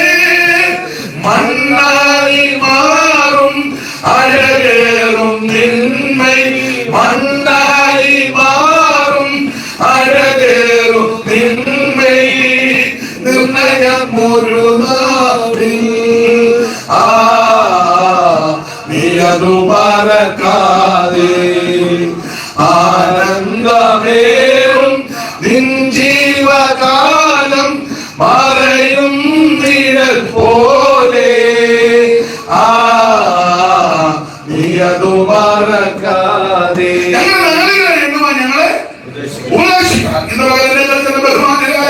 എല്ലാ മാതാപിതാക്കളോടും ബഹുമാന്യ കർത്തദാസന്മാരോട് പറയട്ടെ, ഇന്ന് മുതൽ തീരുമാനമെടുത്ത് തിരിച്ചു പോകാമോ? കാരണം എന്റെ ജീവിതം, എന്റെ സമയം ഒത്തിരി ഞാൻ നഷ്ടപ്പെടുത്തി. എന്റെ നാളുകൾ വളർന്ന് ഞാൻ വെറുതെ കളഞ്ഞു. കർത്താവേ, ഇനി എനിക്ക് ലഭിക്കുന്ന നാളുകൾ, ഇനി എനിക്ക് ലഭിക്കുന്ന ദിവസങ്ങൾ, ഇനി എനിക്ക് അന്ന് വരുന്ന ദിനങ്ങൾ എന്റെ കർത്താവിന്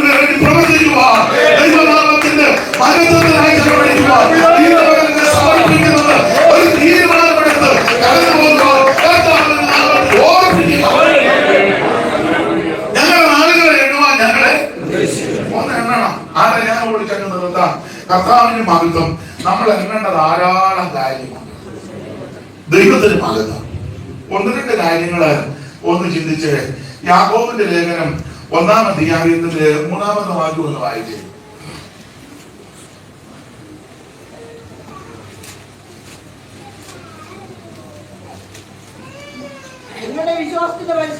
നിങ്ങളുടെ വിശ്വാസത്തിന്റെ പരിശോധന സ്ഥിരത ഉളവാക്കുന്നു എന്ന് അറിഞ്ഞ് സന്തോഷം എണ്ണണം. നമ്മൾ എണ്ണേണ്ട ഒത്തിരി കാര്യമുണ്ട്. ഒന്ന്, നാളുകളെ നമ്മളൊന്ന് എണ്ണണം. ഇനി എനിക്ക് ലഭിക്കുന്ന ദിവസം എത്ര പാഴാക്കി കളയാൻ കർത്താവിന് വേണ്ടി പ്രവർത്തിക്കും. ആ തീരുമാനത്തോടെ. രണ്ട്, വിശ്വാസത്തിന്റെ പരിശോധന. അത് സ്ഥിരത ഉളവാക്കുന്നു എന്ന് അറിയണം. ഈ പരിശോധന അല്ലെങ്കിൽ പരീക്ഷകളൊക്കെ സ്ഥിരത ഉളവാക്കാൻ 1-12 കടപ്പോട്ട് പരീക്ഷ സഹിക്കുന്ന മനുഷ്യൻ പരീക്ഷ സഹിക്കണം. പരിശോധന, പരീക്ഷ ഒരുപാടാണല്ലേ പരീക്ഷ.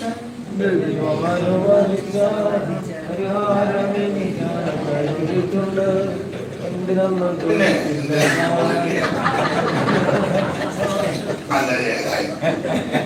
ആ ചോദിക്കത്തില്ല. ഉടനെ ഒരു പ്രവാചകനെ വിളിച്ചിരുത്തി പറയും, പക്ഷെ പ്രാർത്ഥിച്ചു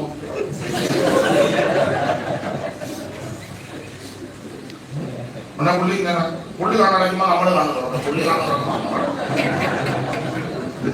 പുള്ളി ഇങ്ങനെ മുഖങ്ങളോട് തലയാക്കുന്നു. ഇടയ്ക്കിടയ്ക്ക് ഓ അതൊക്കെ ഇതിനകത്ത് പറയാൻ ട്രിക്കുകളാണ്.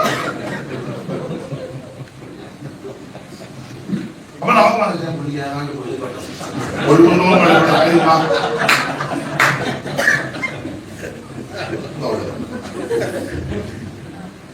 ഉടനെ നമ്മൾ ഈ സഹോദരിമാര് പാവത്തിന് ആക്കട്ടോ, നിങ്ങളെ പെട്ടെന്ന് കളിപ്പിക്കാം. പോലെ പാവത്തിന് അല്ല മക്കളും പറഞ്ഞു വിലഹീന നിങ്ങൾ സമ്മതിക്കുകയല്ല, എന്നാലും വിലഹീന മാത്രം പെട്ടെന്ന് ഉടനെ പെണ്ണുങ്ങൾ പറഞ്ഞു, പക്ഷെ എന്തെങ്കിലും കണ്ടോ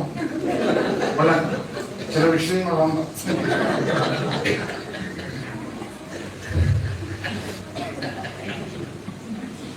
നമ്മൾ പറഞ്ഞ എന്തിനെന്ന് ചോദിക്കില്ലേ.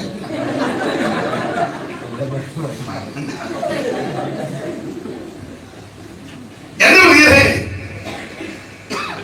വിവിധ പരീക്ഷകൾ നമുക്കുണ്ട്. പരീക്ഷകൾ വരും. കൊച്ചുപദേശിയോട് ഒരിക്കൽ ഒരാൾ വന്ന് ചോദിച്ചു, അപ്പച്ച എപ്പോഴൊക്കെയാ പരീക്ഷ? ഉടനെ പുള്ളി എഴുതി, പകലിലും രാവിലും പരീക്ഷകൾ വരും, ഉറങ്ങി കിടന്നാലും പരീക്ഷിക്കും. പകലിൽ പരീക്ഷ വരും, രാത്രിയിൽ പരീക്ഷ. അതിനൊക്കെ നമുക്ക് സഹിക്കാം. അടുത്ത് തന്നെ. അപ്പൊ ഞാനൊരു അമ്മയോട് ചോദിച്ചു, അമ്മേ ഉറങ്ങി കിടക്കുമ്പോൾ എന്തോ അമ്മയെ പരീക്ഷ? ആവശ്യമില്ലാത്ത ഞാൻ കാണുമെന്ന്.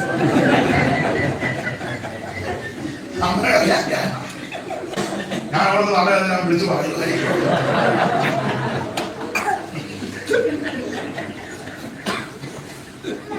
ഉറങ്ങി കിടന്നാലും അതിന് ചെറിയ ഉദാഹരണം പറയാം. ഉറക്കുണ്ടാക്കരുത്. ഭർത്താവ് രാവിലെ വീട്ടിൽ ജോലിക്ക് പോയി. ഇവിടെ കടലിൽ ജോലിക്ക് പോകുന്നവരല്ലേ, ബിസിനസ് അല്ലെ, കമ്പനിയിലെ അല്ലെ, വണ്ടി ഓടിക്കുന്ന ആളല്ലേ, ഓഫീസില് അല്ലെ, എറണാകുളത്ത് ജോലി ആയിക്കോട്ടെ, ഏത് ജോലിക്കും അതിന്റെ ബന്ധപ്പാടും പ്രയാസമുണ്ട്. ചെല്ലു ധരിച്ചേക്കുന്ന സുവിശേഷയിലേക്ക് കുഴപ്പമൊന്നുമില്ല. വലിയ കുഴപ്പമായത് ഇത് നന്നായിട്ട് ചെയ്തെങ്കിൽ അതിനും വലിയ. പിന്നെ എന്നോട് ഈ പാവക്കുട്ടി പറഞ്ഞു, എന്റെ അനീഷ ശനിയാഴ്ചയാകുമ്പോൾ ഇതിലെ ഒരു തീയാണ്, ഇതിലെ ഒരു തീ. ഞാൻ ചോദിച്ചു, ആത്മാവില? ഓ, ആത്മാവിലൊന്നുമല്ല. ഞായറാഴ്ച ഇവന്മാർ എന്നതൊക്കെയാ ഒപ്പിക്കുന്നത്. ഞായറാഴ്ച അല്ലേ സകല എണ്ണവും വന്ന് സാക്ഷി പറയുമ്പോൾ അങ്ങോട്ടും ഇങ്ങോട്ടും എല്ലാം കൂട്ടും. അതുകൊണ്ട് ശനിയാഴ്ച ആകുമ്പോൾ ഇതിലേ ഒരു. അതുകൊണ്ട് ഞാനൊന്നും കഴിക്കുന്നില്ല, വൈകിട്ട് കഴിക്കുകയല്ല. ഇങ്ങനെ പ്രാർത്ഥിച്ച് ഇങ്ങനെ നമ്മൾ പറഞ്ഞ ശബ്ദം ഉയർത്താനാ പുള്ളി പ്രാർത്ഥിക്കില്ല. ആ വളയ്ക്കണം. ഞായറാഴ്ച ഒറ്റ ഒരുത്തം പോലും കിട്ടാൻ പ്രസവത്തിന് പറഞ്ഞ ഉറക്കം വിളിക്കാൻ അടങ്ങിയിരിക്കരുത്. രാവിലെ പറഞ്ഞ് ഞാൻ എന്റെ ശബ്ദം ഉയർത്തി എന്നെ അങ്ങനെ ബാബുട്ടി പറയാൻ മിണ്ടിയാലങ്ങനത്തൊക്കെയാണ്. അപ്പം ഉറങ്ങിക്കിടന്നാലും പ്രതീക്ഷിക്കും. ഉദാഹരണം, ഭർത്താവ് രാവിലെ പോയി ജോലിക്ക് പോയി, ഉച്ചയ്ക്ക് കഴിക്കാനൊക്കെ ക്ഷീണിച്ച് തിരക്കും ടെൻഷനും ജോലികളെ ഒക്കെ ആയിട്ട് വളരെ ക്ഷീണിച്ചാ വരുന്നത്. അപ്പൊ ചില സ്ത്രീകള് അത് ന്യായമാണ്. ഹലോ, എവിടായി? ഞാൻ വന്നോണ്ടിരിക്കും. എവിടെ?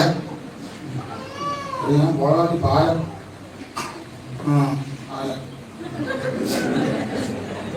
ഇച്ചിരി കഴിയുമ്പോ പിന്നെ വിളിക്കും, നിങ്ങളെവിടായി? ഞാൻ പാലം ഇറങ്ങിക്കൊണ്ടിരിക്കുന്നു. നമ്മുടെ പാലത്തിനിടയ്ക്ക് നിന്നോ? ഞാൻ ബ്ലോക്ക് ആയതുകൊണ്ട് നിങ്ങൾ വരുമ്പോ മാത്രമേ ബ്ലോക്ക് ഉള്ളൂ. കാരണം ഇതിങ്ങനെ റഡാർ ഫിറ്റ് ചെയ്തുകൊണ്ടിരിക്കുകയാണ്. ഇപ്പൊ എവിടായി? ഇപ്പൊ ഞാൻ അണമാലിലായി.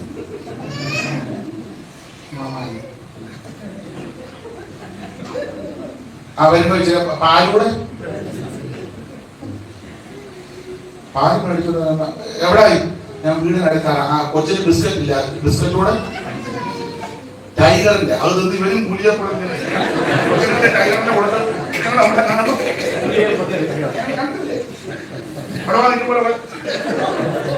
കൊടുത്ത് ടൈഗർ കൊടുത്ത്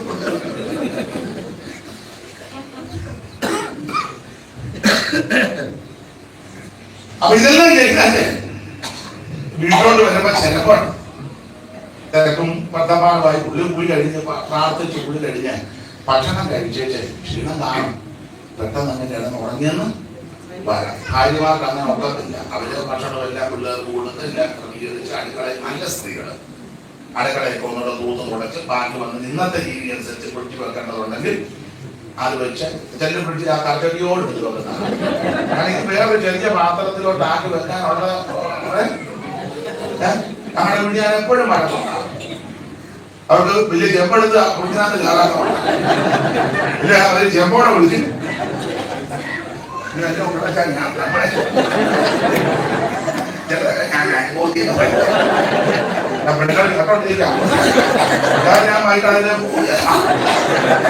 അങ്ങോട്ട് വരാൻ താല്പര്യമുണ്ട്.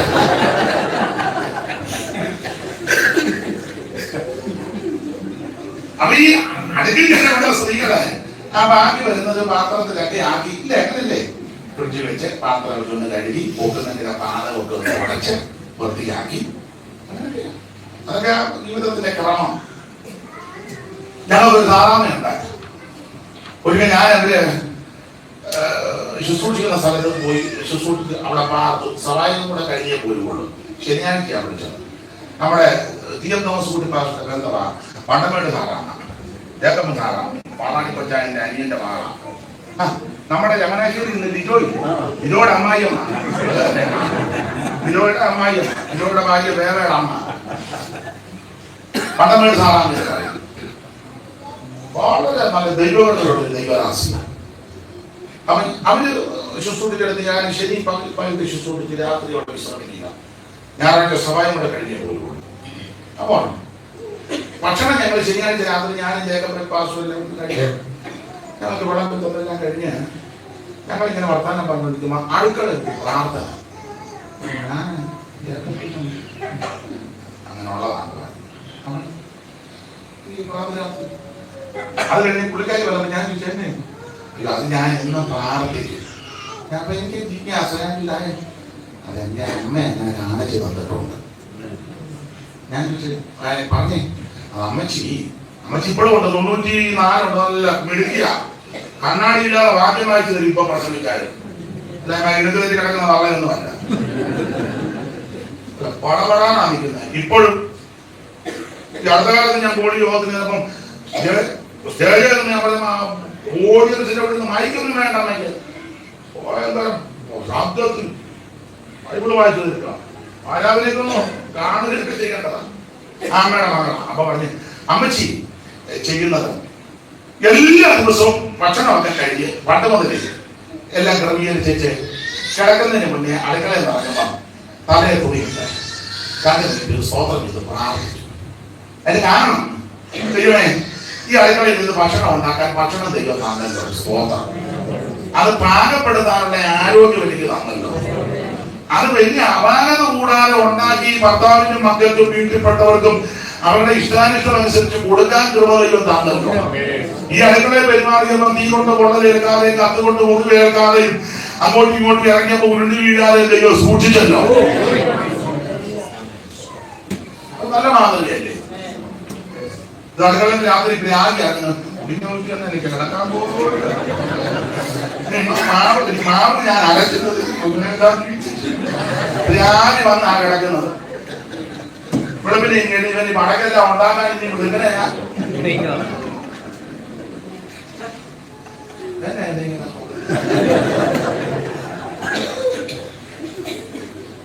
ചിലരങ്ങനെ എത്ര നല്ല ആലോചന വന്ന അന്നേരം കെട്ടിക്കെടുത്തി കുടുംബം തന്നെ ആ രണ്ടക്കാരൻ വേലു വന്നെ കണ്ട് ഇഷ്ടപ്പെട്ടതാണ്.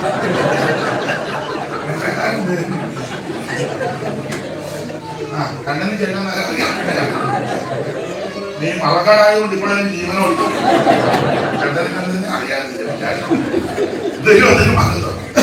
അപ്പൊ ഈ സാധാരണ കർത്തദാസി എന്നും പ്രാർത്ഥിക്കും. ഞാനത് മിക്കടുത്ത് പ്രസംഗിച്ചു. നല്ല മാതൃകയാണ്. അല്ല ഇന്ന് മുതൽ നിങ്ങൾ വന്നിരുന്ന് ചെയ്യുന്നേ ഒന്ന് ചെയ്യുന്നേ. അനേകം വീടുകളിൽ അടുക്കളയിൽ തിന്നുകളെല്ലാം കാര്യ. നിങ്ങളുടെ വീട്ടിലേക്ക് തിന്നിനകത്ത് ഇച്ചിരിയെങ്കിലും ഒക്കെ ഉണ്ടല്ലോ. സ്തോത്രം പറഞ്ഞു. അനേകർക്ക് കിട്ടിയാൽ ഉണ്ടാക്കാൻ ആഗ്രഹമുണ്ട്, ഇല്ല കിട്ടുന്നില്ല. നിങ്ങൾക്ക് ഉണ്ടാക്കാൻ എന്തെങ്കിലും അവസരം തരുന്നില്ല. അധികമായി നിങ്ങൾക്ക് ശ്രദ്ധിക്കണം. അങ്ങനെയുള്ള നല്ല നല്ല സ്ത്രീകൾ ഉണ്ട്, ധാരാളം നല്ല ആൾക്കാർ ഉണ്ടെന്ന്. നമ്മുടെ പക്ഷെ കൂടുതൽ കൊല തെറ്റിയതിനെ എല്ലാം കണ്ടതുകൊണ്ട് എല്ലാം ഇങ്ങനെയാണ് വരുന്നത്. നല്ല ആൾക്കാർ ഇഷ്ടംപോലെ, നല്ല സഹോദരിമാരും സഹോദരന്മാരും ഇഷ്ടംപോലെ ഉണ്ട്. ഇവിടെ ഉണ്ട്, എല്ലായിടത്തും ഒരു ചേച്ചി. അപ്പൊ ചിലര് ക്ഷീണം കൊണ്ടങ്ങ് കിടക്കില്ല. അപ്പൊ ഭാര്യ അടുക്കള ജോലി എല്ലാം കഴിഞ്ഞ് വളരെ ബന്ധപ്പെട്ട് ഇങ്ങോട്ട് ബെഡ്റൂമിലോട്ട് വരുമ്പം കൂർക്കം വരച്ച് മോട്ടർ ഫിറ്റ് ചെയ്തോ. അപ്പൊ ചില സ്ത്രീകളും ഞങ്ങൾ വലിയ അടുപ്പായതുകൊണ്ടാണ് ഞാൻ കൂടെ കൂടെ പുല്ലിട്ടൊക്കെ ചെയ്യുന്നത്. ചില സ്ത്രീകളും പിള്ളേരുടെ ഫീസ് കൊടുക്കത്തില്ല, 4000 ഉറങ്ങിക്കിടന്നാലും പരീക്ഷിക്കും.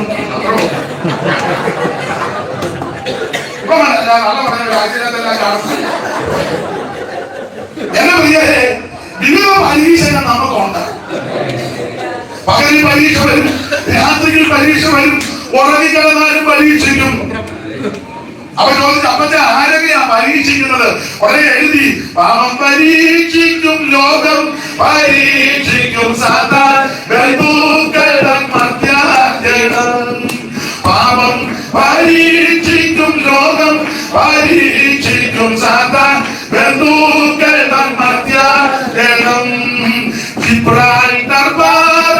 തട്ടും തീരാമോനെ ചോടി തലത്തിലെ പരീക്ഷകൾ തട്ടും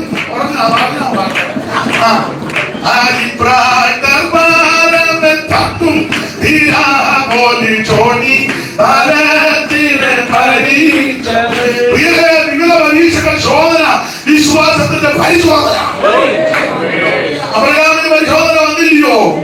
ഒരു രാത്രി ദൈവം പറഞ്ഞു, അബ്രഹാമേ, നീ സ്നേഹിക്കുന്നത് ഏകജാതനാകുന്ന ഇസ്ഹാക്കിനെ തന്നെ പറയാൻ കാര്യം. രാവിലെ ആണ് തന്നെ ഇസ്മായിലിനെ കയറി പിടിക്കരുത്. അതോ അവനെ കയറി പിടിക്കാൻ ധാരാളം പറയാം, അവനെ കണ്ടിച്ചോ, കണ്ടിക്കാൻ പോകണ്ടല്ലോ. അങ്ങനെയാണ് അബ്രഹാം തെറ്റരുത്, ഇസ്ഹാക്കിനെ തന്നെ.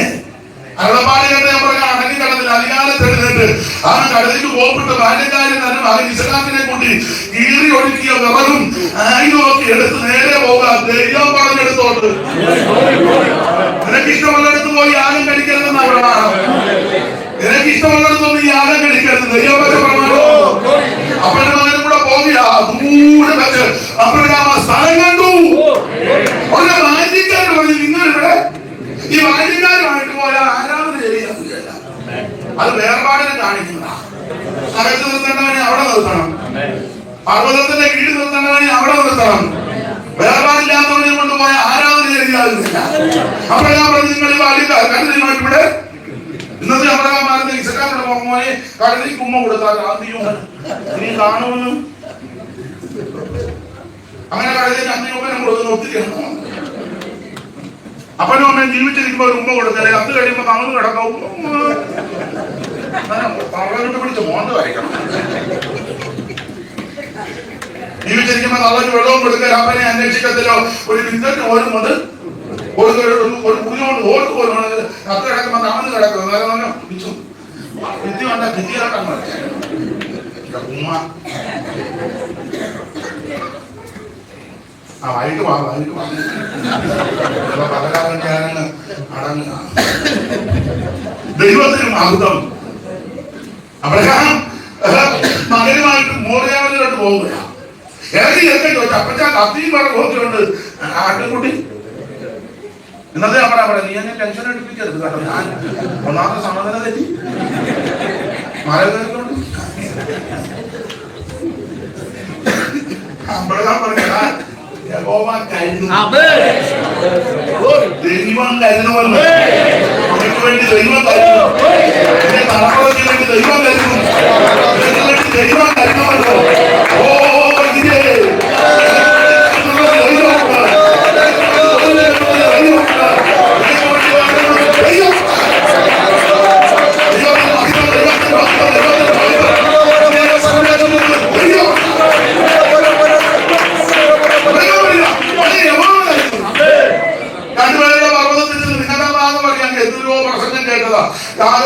ചെറുക്കനെ കയ്യും കാലം കെട്ടിട്ട് കത്തിനോട്ട് എടുത്തപ്പോഴേ കർത്താവ് ഞവറാഴ്ച കണ്ടിക്കരുത്. പണ്ടൊക്കെ ഞാനും പ്രസംഗിച്ചിട്ടുണ്ട് പുസ്തകം വായിക്കാനായി എല്ലാവരും മറന്ന് കേട്ടോ. അപ്പുറം കത്തി പിടിച്ചിങ്ങനെ വീശി ഇപ്പൊ നമുക്ക് അബ്രഹാം കത്തിയെടുത്ത് ഹാലൂയാണല്ലോ ഇമാം വിളിച്ച പെണ്ണുങ്ങളോട്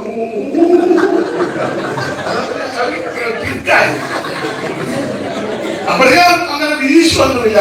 കത്തിയെടുത്തു. കത്തിയെടുത്തപ്പോഴേ കർത്താവ് ഞായറാഴ്ച കണ്ടിക്കരുതേ. കർത്താവിന് മനസ്സിലായി അവരാജൻ ഇപ്പൊ കണ്ടിരിക്കും. പൂർണ്ണ സമർപ്പണം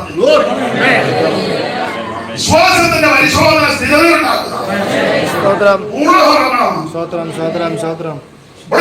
നോക്കിയപ്പം ഒരാട്ടിൻകുട്ടി വിശ്വനാഥത്തിന് പകരമായിട്ട് ആട്ടിൻകുട്ടിയെ കഴിച്ചു. ഈ വിഷയം ജ്ഞാനമായിട്ട് ദൈവം അംഗീകരിച്ചു. ഇസഹാക്കിനെ അർപ്പിച്ചതായ ലേഖനം 2 പ്രാവശ്യം എഴുതിയിട്ടുണ്ട്. വായിച്ച 11-ാം അധ്യായത്തിന്റെ 17 മുതൽ പെട്ടെന്ന് വായിച്ചു.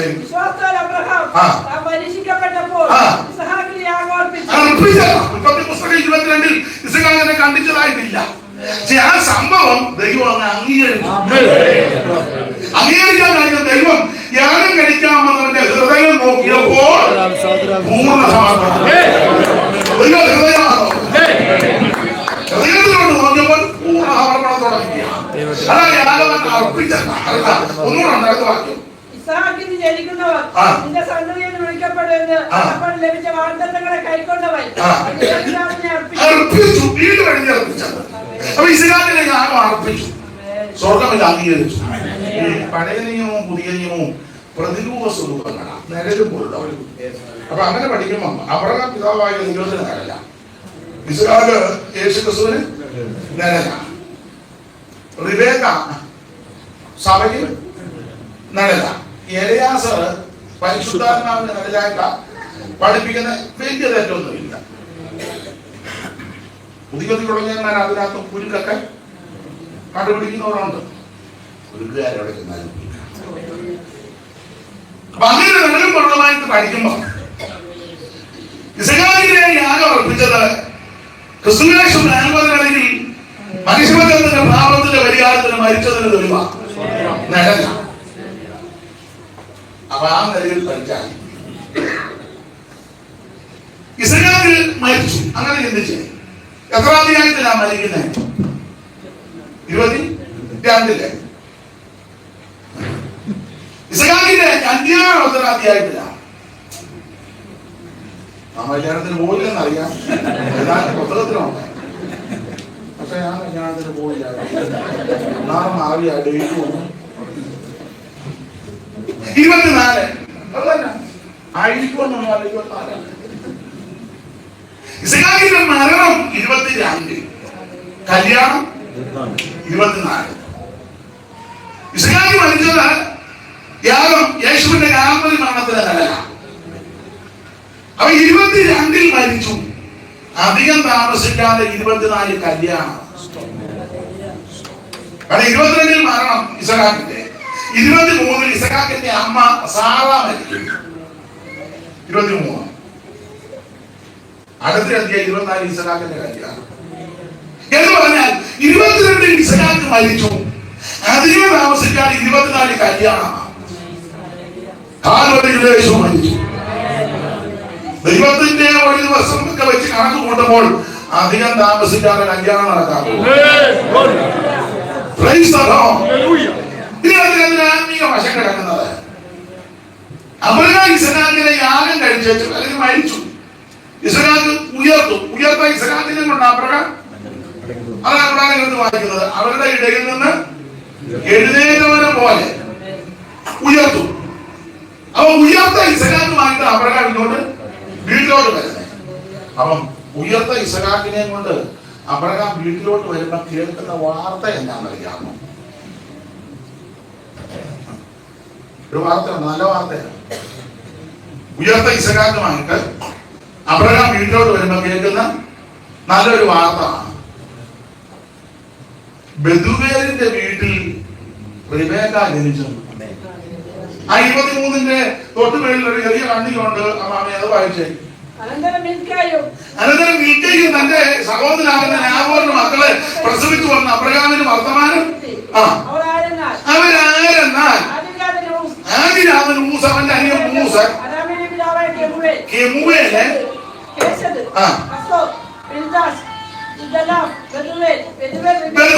അതായത് ബെഥൂവേൽ റിബേക്കയെ ജനിപ്പിച്ചു. ഉണ്ടോ? ബെഥൂവേൽ റിബേക്കയെ, ആ റിബേക്കയായി ഇസ്ഹാക്ക് വിവാഹം ചെയ്യുന്നത്. അപ്പോൾ ഉയർത്തെഴുന്നേറ്റ് ഇസ്ഹാക്കുമായിട്ട് അബ്രഹാമിനോട്ട് വരുമ്പോ കേൾക്കുന്ന വാർത്ത, ബെഥൂവേലിന്റെ വീട്ടിൽ റിബേക്ക ജനിച്ചു. യേശു ഉയർത്തു, മരിച്ചു. 3-ാം നാൾ ഉയർത്തു. ശിഷ്യന്മാർക്ക് പ്രത്യക്ഷപ്പെട്ടു. 40 ദിവസം സ്വർഗത്തിലേക്ക് അവിടുന്ന് പോയി. 50 ദിവസം പരിശുദ്ധാത്മാവ് വന്നു. പത്രോസ് യാതൊരു ഒറ്റ പ്രസംഗം. ആ പ്രസംഗം കഴിഞ്ഞപ്പോൾ റിബേക്ക ജനിക്കുക. 3000 പേര് ആ വാർത്തയല്ലേ. റിബേക്ക അവിടെ ജനിച്ചെന്ന് അബ്രഹാമിന് വർത്തമാനം കണ്ടു. അടുത്ത 24 റിബേക്കയെ വെളിപ്രദേശത്ത് വെച്ച് ഇസ്ഹാക്ക് കൈക്ക് പിടിച്ച് കൂടാരത്തിലോട്ട് കൊണ്ടുപോവുക. യേശു മരിച്ചു. തിരുവഴുത്ത് പറഞ്ഞ പോലെ 3-ാം ദിവസം ഉയർത്തു. 50-ാം ദിവസം പരിശുദ്ധാത്മാവ് വന്നു. ആ സഭ തുടങ്ങി. അത് ഇന്ന് വരെ നടന്നുകൊണ്ടിരിക്കുന്നു. അധികം താമസിക്കാതെ തിരുസഭയെ കൂടാരത്തിൽ ചേർക്കാൻ പോകുക. വിശ്വാസത്തിന്റെ പരിശോധന സ്ഥിരത ഉണ്ടാക്കുന്നതാണ്. നമുക്കുള്ള ഉറപ്പെന്നാന്നറിയാമോ? യേശു വീണ്ടും വരും. തനിക്കായി കാത്തിരിക്കുന്ന വിശുദ്ധന്മാരെ ചേർക്കും. വായിക്കുന്നത് ഇങ്ങനെ നാം എപ്പോഴും നമ്മുടെ കർത്താവിന്റെ കൂടെ ഇരിക്കും. ഈ മരങ്ങളെ കൊണ്ട് അന്യോന്യം കരമുയർത്ത് ദൈവത്തെ നമുക്ക് വൈകിട്ട് സംസാരിക്കാം. 1:30 5 മിനിറ്റ്. ചിലർക്ക് എന്നെ പറ്റി ഒരു ധാരണയൊക്കെ ഉണ്ടായിട്ട് ബോധവും വെളിവും ഉള്ളവനല്ല. 1 പറഞ്ഞാൽ 2 ആകും, 2 പറഞ്ഞാൽ ചില ബോധക്കേട് എനിക്ക് ഉണ്ട്, എന്നാൽ ഇന്ന് അത്രവും ഇല്ല. അപ്പൊ അതുകൊണ്ട് 1:30 5 മിനിറ്റ് ഇപ്പൊ പ്രാർത്ഥിക്കാൻ വൈകിട്ട് നമുക്ക് ഒരു 5 മണിക്ക് കൂടുകയാണെങ്കിൽ ഒരു നടത്തിപ്പ് പോലെ ചെയ്യാം. ഞാനിവിടെ ഉണ്ട്, ദൈവം അനുവദിച്ച. അപ്പം ഞാൻ ഒരാഴ്ച പോയിട്ടില്ല, കൺവെൻഷന് വേണ്ടി പോരാ. അപ്പൊ തിരിച്ച് ദൈവം എന്നെ ക്ഷേമത്തോടെ നിങ്ങൾ പോകരുത്, എല്ലാവരും പോലെ മുട്ടായി തരാതെ കഴിച്ചേച്ച് പോകാം. ദൈവം നിങ്ങളെ എല്ലാവരെയും അനുഗ്രഹിക്കട്ടെ.